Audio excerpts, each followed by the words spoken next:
नमस्कार साथियों, मैं यशपाल आपका स्वागत करता हूं। दोस्तों, आज हम बात करेंगे प्रीपोजिशन के बारे में। देखिए, प्रीपोजिशन का मतलब क्या होता है, इसको हम समझ लेते हैं। देखिए, प्रीपोजिशन जो शब्द है ये प्री और पोजीशन दो शब्दों से मिलकर बना है। प्री का मतलब होता है पहले और पोजीशन मतलब स्थिति।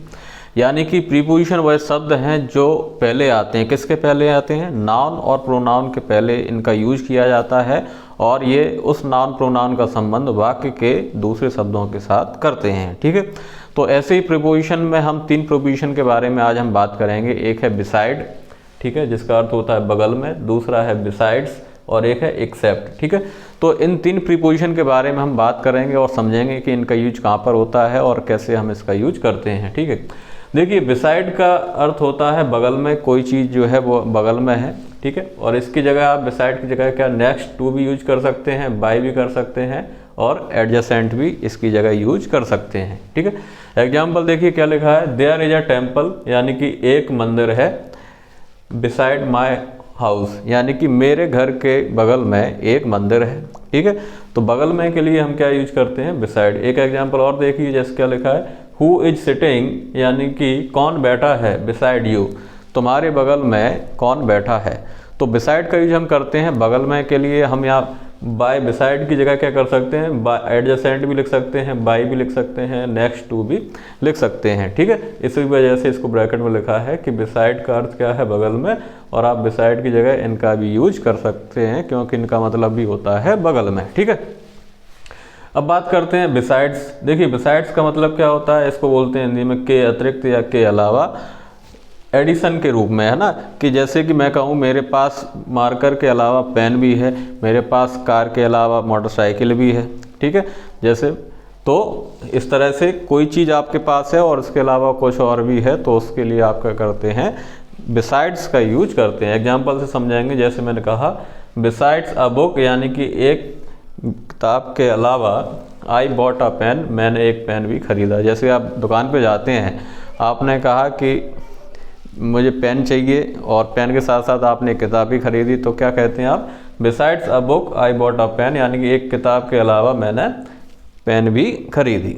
ठीक है, फिर क्या लिखा? बिसाइड्स राम, यानी राम के अलावा। There are many boys in the room, यानी कि राम के अलावा बहुत सारे जो लड़के हैं। देयर आर मैनी बॉयज़, यानी कि बहुत सारे लड़के हैं इन द रूम, कमरे में।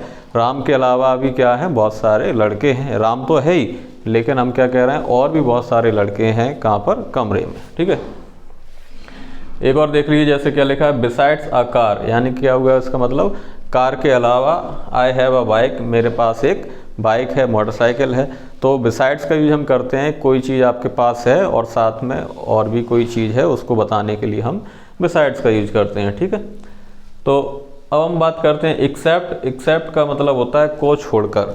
ठीक है, जैसे मैं कहूँ पेन को छोड़कर मेरे पास मार्कर है, यानी कि मेरे पास पेन नहीं है, मार्कर है। मैं कहूँ कार को छोड़कर मेरे पास बाइक है, यानी कि मेरे पास कार नहीं है, बाइक है। ठीक है, तो एक्सेप्ट का मतलब है छोड़कर, इसलिए इसका मतलब क्या है? इसको ब्रैकेट में लिख दिया मैंने, एक्सक्लूडिंग, यानी कि एक्सक्लूड है, नहीं है। और एडिशन का मतलब है ना।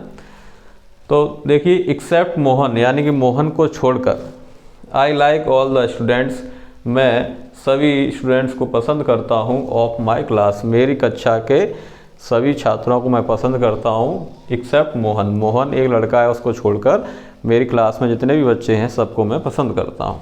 ठीक है, फिर क्या लिखा है? एक्सेप्ट प्रिंसिपल, यानी कि प्रिंसिपल को छोड़कर। All the teachers were present, यानी कि सभी शिक्षक वर प्रेजेंट, उपस्थित थे।